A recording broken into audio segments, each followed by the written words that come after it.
Hi folks, how you all doing? Croster6 here. Hope you're all having a wonderful day. Welcome to the channel. And today's gameplay, we are in the Progetto 65, the tier 10 Italian medium tank. I love this tank. I've been after this tank for such a long time. And I've been grinding away, just grinding, and eventually managed to unlock it. And now this is one of my first games in this tank. In fact, it was the second game. The first game I'll bring to you, but I didn't. Unfortunately, I didn't record the end results. But I will tell you what happened on it. But without further ado, let's get into this gameplay. We are on Karelia, tier 10 matchup, and as I say, this is my second game in this tank, and I absolutely adore this. Look at it. Look how sleek and beautiful it looks. It's got to be one of the sexiest tanks in World of Tanks, I think, in my humble opinion. And my colleague, my friend, Booty44, had this on the console, and I was just, every time I saw this thing out on the battlefield, I was salivating and saying, one day you will be mine, one day you will be mine. Well, this day's coming, it is mine now, and nobody's having it. It's mine, all mine, mine.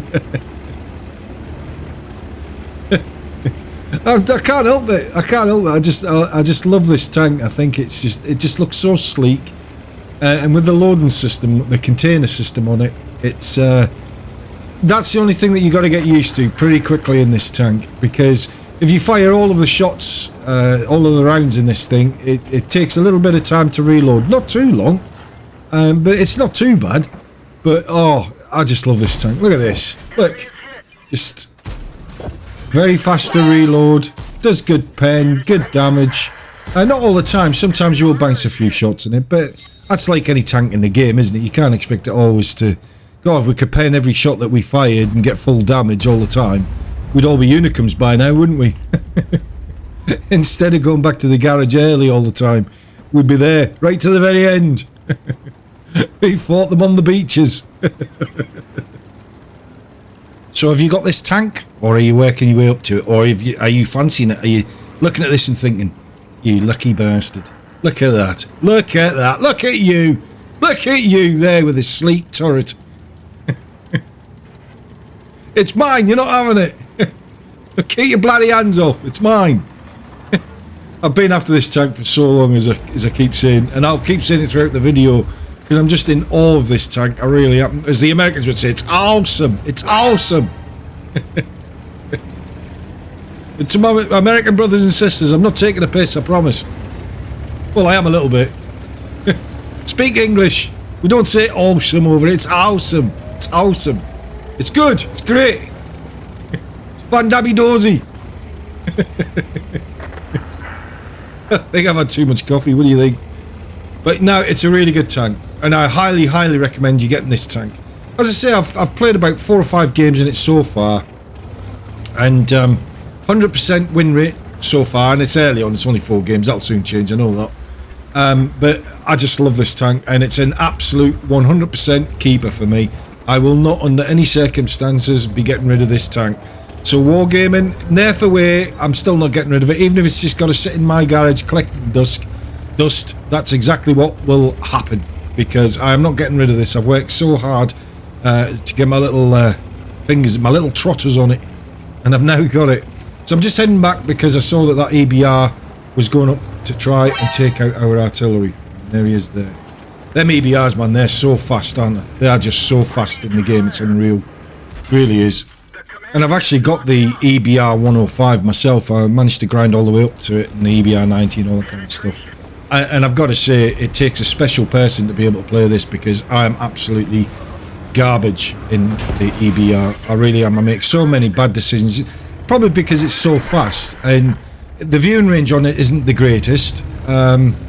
It's an okay tank, I guess, but I mean, if you're a decent player, then you're going to do well in an EBR. But for me personally, I just can't. My fingers don't work fast enough, and my brain doesn't catch up with my fingers, unfortunately. But it is still a pretty decent tank, and I know it's hated within the game, and to some extent I can kind of understand that, I suppose. But here we go, look, there's the E5, see if I can get a shot at you. Didn't pen that one, unfortunately. Got you that time.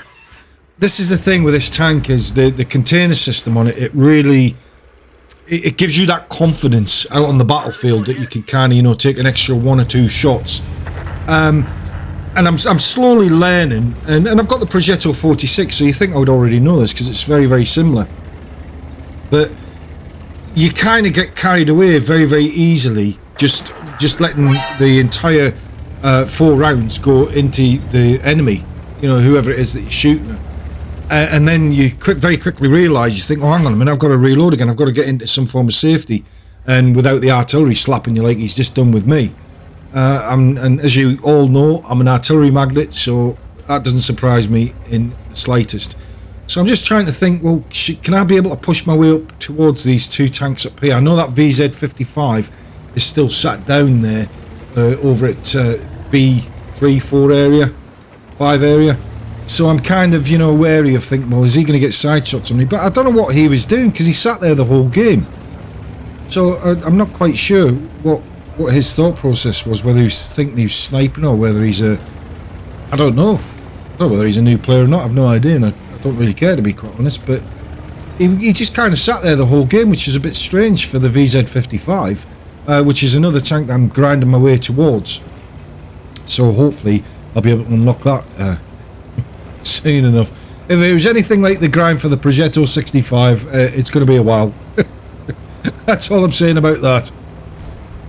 So I'm aware that the mouse is to my right, so I don't really want to get him to have free shots in on me, but at the same time I want to see if I can get a couple of shots into the rear of these tanks. Took him out, he's gone, so it looks like it's the IS-4. Now that is a tough tank to pen, it really is, and since they buffed it, oh, that thing is a beast. It really is a beast. Sorry, am I in your way there? Sorry, let me get out your way. Just push me out of the way, it's alright, you know. I'm only in a Progetto, brand spanking new. Progetto 65, you know. Don't scratch my paintwork. Look at that. Look at the big gouge on my turret. What are they thinking of? Yeah, well, we'll show you. We'll show you. Get out of the way. Come on, get out of the way. Got things to shoot. So I'm aware that mouse is going to try and get a shot on me, but I was hoping not to go too far out. And it looks like he's backed off a little bit, so now we've got to deal with him. That VZ55, he's still sat down there. Artillery's just taking a shot at him. Still see him. Now this is the issue. Look, I'm bouncing. 2 bounces. 3 bounces. Am I going to get the 4th in? Now he gets a shot at me, so yeah, well... So it just goes to show, doesn't it, that, you know, you don't pen every shot in the Progetto 65, which is a good thing, of course. The reason being is it makes you, it forces you to have to try and learn how to play this tank to its full potential. The VZ55's done, artillery managed to take him out, which is all well and good, so I'm pleased about that. So now we've got that Moss to contend with. So I'm going to try and push around on him just to try and respot him, and I'm not sure what's up on that back line at A6-7 area. I know there was a Jagdpanzer E100. There's the Moss there. So yeah, I'm just trying to think, well, how can I flank him? How can I best flank him? And that's the good thing with this tank, is it's very agile. It's fast, it's agile. There's the Jagdpanzer E100. Get a couple of shots into him. 1, 2. No, second shot didn't hit. Can we get another shot? There we go. Took him out of the game. So now it's just the Moss. I'm still not sure. There's still something up on that back line. There's got to be. But I've got to contend with the Moss and try and see if I can flank him. Now, I'm not sure which way he's pointing towards. I've just saw his round going over towards back towards his cap, so I'm anticipating that he's looking towards there, and he is. So now I'm trying to get around the back of him, get a couple of shots into him. Is that the back or the front of him? That's the front of him, isn't it? Okay, interesting. Yeah, this turret fully turned around by the looks of it. So again, this is the issue I was finding with the container element of this tank, is if you're not aware of how many rounds you've got in the container that you fired, it's almost, you've got to try and fire probably 2 shots maximum, unless you can completely clip the tank out, which isn't always easy, is it? Especially if you're in a tier 10 matchup. But you know, you just try and do the best that you can, I guess, and you've got to try and let this thing reload. So he's dead, the Moss is out, we've got this game in the bag, just the artillery left. Now it's just hunt the artillery, hunt the Jeff. I hate artillery. I really do. I loathe artillery in this game. And I'm anticipating he's up in the corner. There he is there, because that's where I've seen the rounds coming from. So we get a shot into him. A bit of retribution on your ass. So anyway, we win the game. So on to the post-game stats and see how we did. And I hope you enjoyed this one. I really do. So not too bad then. We did literally just about 6,500 combined damage, which is pretty good going. Not too bad at all. So all we need to do now is call it a day there, and I hope you all have a wonderful, wonderful day, and I'll catch you all in the next one. Take care. Bye-bye.